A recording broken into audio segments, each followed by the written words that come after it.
Welcome to episode 2 of Chat with Nat. We've got Nat Frothingham and we've got Newton Baker. Let me know what's going on, you guys. Newton, what's going on? For God's sakes, what's going on? Well, I'm at rest talking about the race across USA with Nat. A race I did this year, January 16th, and starting in Huntington Beach, ending in Washington, D.C., 3,100 miles, a marathon a day with a rest day about every 10 days. I like the idea of a rest day.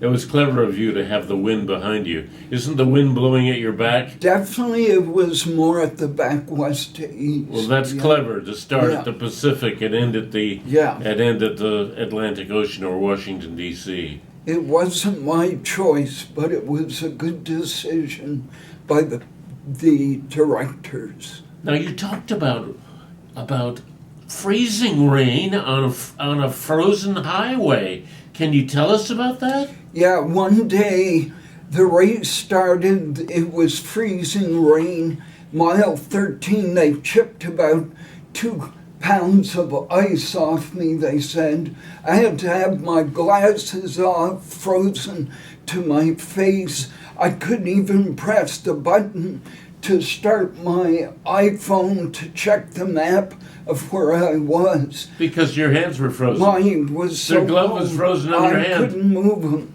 Then it stopped, and down the road a lady pulled over, rolled down her window, handed me $40, and she says, "Son, get off the road, get warm, get something to eat."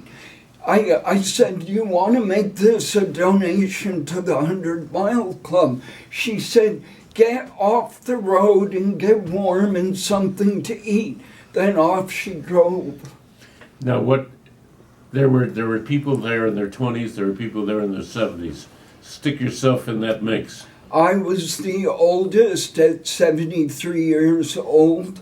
I became the second oldest to make it across the country. The youngest was Barefoot Alex, 30 years old. Another runner was 64-year-old Nancy Bennett, who became the oldest woman to ever complete a transcon. About 300 people have managed to do that. And you're ready to go out and talk about this to schools and clubs, and you Yes. appeared at the Rotary Club, right? We ran to promote children fitness. I plan to keep talking to schools. Great.